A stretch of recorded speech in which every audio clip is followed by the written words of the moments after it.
Why the hell did you come all the way up here? I have a major client in that room right now, and you walk in with two kids like this is a playground? What is he gonna think? That I have zero professionalism? That I can't even manage my own house? He pulled me aside in the hallway, away from the glass doors, and the look on his face was not the face of a husband. Why the hell did you come all the way up here? I have a major client in that room right now, and you walk in with two kids like this is a playground? What is he going to think? That I have zero professionalism? That I can't even manage my own house? I stood there holding the folder he had forgotten, that I had packed, driven 40 minutes across Chicago to deliver, with our two daughters beside me, the 6-year-old squeezing my hand, the 4-year-old looking up at her father, not understanding why Daddy's voice sounded like that. He snatched the folder, straightened his jacket, walked back through those glass doors, and smiled at the room like nothing happened, like I was nobody. My name is Diane Carter, 35 years old, 2 daughters, and a husband who just spoke to me the way you speak to staff you're about to fire. But someone inside that room saw everything, and he was about to change mine. Stay with this story, because sometimes a woman doesn't break, she transforms. And when she does, the man who ignored her becomes the one who fears her the most. Let me take you back. Not to the dramatic part, not yet. To the quiet part. The part that nobody sees. Marcus and Diane Carter, Southside Chicago, married 6 years. On paper, a success story. Marcus climbed from a junior analyst at Veltex Industries all the way to VP of Corporate Strategy. Corner office, company car, tailored suits. The kind of man people in a room turn to look at. And Diane? Diane used to turn heads too. At Northwestern, she was the woman professors called on when they wanted to challenge the room. Sharp, academic, the kind of mind that solved problems before most people understood what the problem was. But life shifted. First came the pregnancy, then the second daughter, then the invisible labor, the slow erosion of self that happens when you pour everything into a family and trust that the people you love are noticing.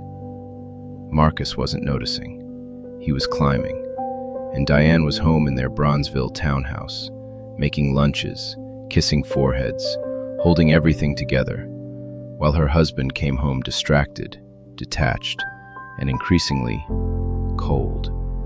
He didn't see her anymore, not as a woman, not as a partner, just as a fixture of his life that kept things running.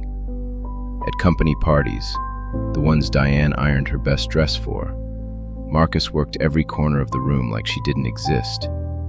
She'd watch him lean in close to women he worked with, laughing, attentive, remembering the names of their dogs, their vacation plans, their favorite restaurants. The version of Marcus that used to belong to her, now freely handed out to everyone else.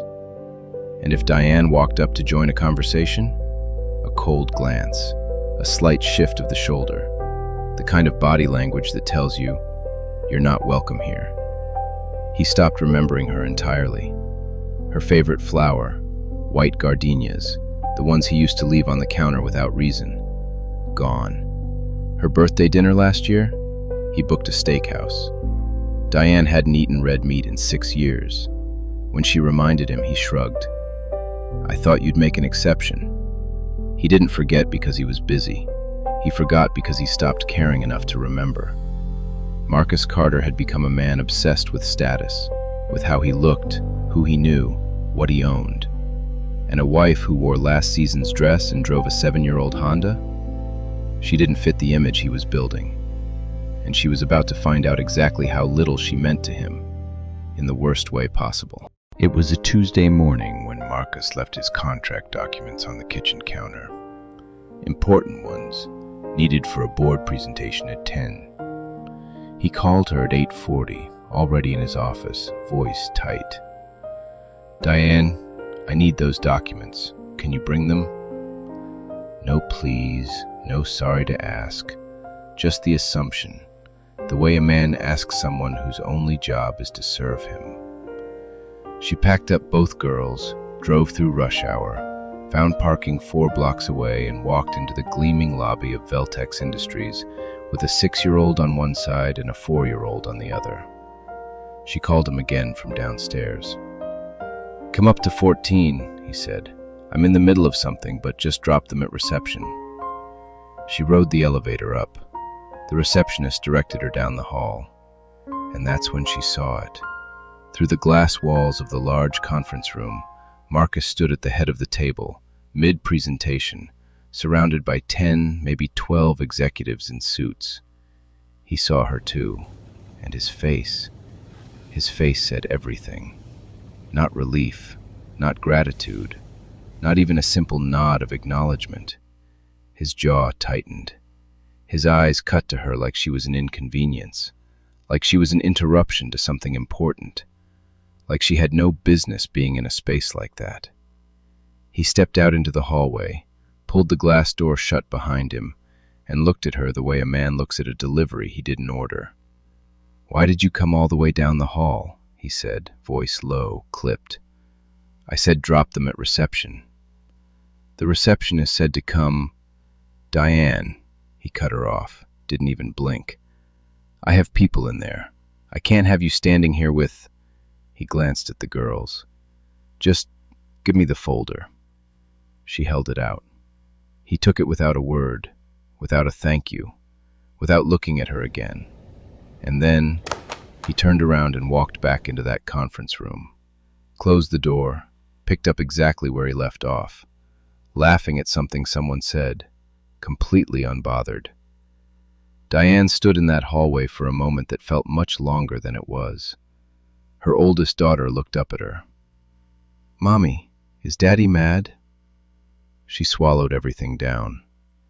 "No, baby," she said. "Daddy's just busy."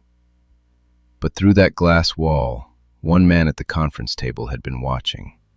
Silver-haired, quiet, and he had seen every single second of what just happened. Here's what nobody in that building knew about Diane Carter. 12 years ago, she was the architect of a capstone research project at Northwestern that her entire cohort called ahead of its time. Supply chain optimization using early machine learning models, before that language even existed in boardrooms. 6 students on the team. Diane ran it. And then there was Wei Liang, quiet, brilliant, the kind of student who listened more than he spoke and retained everything. He and Diane worked side by side for months. Late nights in the library. She built the entire methodology. He called her the heartbeat of the project. Then Diane's father had a stroke. She flew home to Memphis. The project submitted without her name properly credited. She told Wei to take it forward. Use everything they'd built. Do something real with it. She didn't think she'd ever need the credit. She thought she was just helping someone. She didn't know she was handing someone a launch pad. 3 days after the hallway, an internal memo hit every inbox at Veltex Industries. Effective immediately, Veltex had been acquired. The acquiring company, Liang Tech Global Solutions. CEO, Wei Liang. Marcus came home that night looking like a man whose floor had dropped out from under him. "I could be out," he said. "Liang Tech cleans house. They don't keep dead weight." Diane was at the sink. She didn't turn around immediately. "Wei Liang," she said quietly. Marcus stopped. "You know him?" She didn't answer right away. The following Monday, Liang Tech's team arrived at Veltex, and Diane, who had no reason to be there, who had never been invited to anything that happened on that 14th floor, was only there because she'd forgotten her parking pass in Marcus's car the week before and needed to grab it from his office while he was in a meeting. She stepped off the elevator just as Wei Liang stepped out of the conference room. He stopped. He looked at her. And in a hallway she had been dismissed in days before, Wei Liang's face broke into something genuine, something stunned. "Diane Williams," he said. her maiden name, the name she wore when she still knew who she was. The glass-walled conference room behind him was full. Every Veltex executive, every Liang Tech director, Marcus standing at the far end, and Wei, in front of all of them, walked toward her like she was the most important person in the building. "Do you have any idea how long I've been trying to find you?" Every head turned. Marcus Carter's face went the color of chalk. Wei didn't just remember Diane. He had been carrying her. 3 years earlier, in a TED Talk that had logged over 4 million views, a talk that sat on the Veltex intranet under recommended leadership viewing, Wei had spoken about a woman at Northwestern who taught him that the greatest leaders build others up, even when it costs them everything. He never named her because he didn't know where she'd gone. Now he turned to that room full of suits and said it plainly. This woman is the reason Liang Tech exists. The framework this company was built on. She designed it. She gave it to me and walked away without asking for a single thing. The silence was total. Marcus stood at the far end of that table, the same table he'd sat at when he looked through the glass and made his wife feel like a stranger. The same man who'd snatched a folder from her hands and turned his back.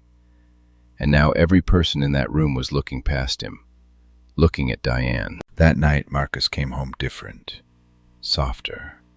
He sat beside her at the sink, started helping with dishes without being asked, noticing her, smiling at the girls. Diane noticed. She also noticed something else. His eyes weren't soft with guilt. They were soft with calculation. This wasn't a husband rediscovering his wife. This was a man who had suddenly realized his wife had value and was trying to get close to that value before someone else did. She dried her hands, said nothing. Some things don't need to be said out loud. 3 days later, Wei Liang called a full board meeting. Every Veltex executive, every Liang Tech director. Marcus sat at the table in his best suit, his team's 4-month expansion report stacked neatly in front of him. Hundreds of thousands in research, 3 international business trips, his name on every page. Wei opened his briefcase, placed a second report on the table, then looked directly at Marcus. Before we finalize anything, call your wife. Put her on the projector screen. I am sorry, what? Diane, video call, now, on the screen. Every eye in that boardroom was on Marcus as he dialed. The projector flickered, and there was Diane, at home. No warning. 2 girls somewhere in the background. The woman on that screen, in 2 days, from her kitchen, built the expansion report I'm holding right now. It was submitted to our parent company this morning. It was approved. As far as Marcus and his team's report is concerned, it was rejected. And comments were, even a trainee with little bit of training can do better. This one had 4 months, multiple cities, 6 figures in expenses. Kate was rejected. The feedback reads, a well-trained intern could have done better. You have one of the sharpest minds I have ever encountered sitting in your own home, Srajans, and you never once thought to ask for her help. Then he turned back to the screen. Diane, in front of this entire board, I would like to offer you the position of head of expansions at Liang Tech, effective immediately. Diane looked at the camera for a moment. Then she smiled, quiet, certain. Yes. The room exhaled, and Marcus Carter, the man who had snatched a folder from his wife's hands and told her she was embarrassing him, sat at the head of that table and felt every eye in the room land on him, the same way they used to land on her. He finally understood what he had. Right at the moment, he lost it. Marcus had a boardroom full of executives, a corner office, a company car, and sitting in his own home, raising his children, running his household, carrying the weight of a life he took full credit for, was one of the sharpest minds in that entire building. He just never bothered to look. And that is the story of too many men. Husbands who come home and see a housewife when they should be seeing a partner. Men who measure worth by a salary and a title, and completely miss the woman right in front of them who is holding everything together with both hands. A house is not managed, it is led. Children are not raised by accident. They are shaped, daily, quietly, without applause, by a woman who gave up her own ambitions so yours could breathe. Don't be Marcus. Don't wait for a boardroom to tell you what you already have at home. If this story hit you, share it with someone who needs to hear it. And drop in the comments, do you know a Diane? Or are you one? I read every single one. See you in the next story.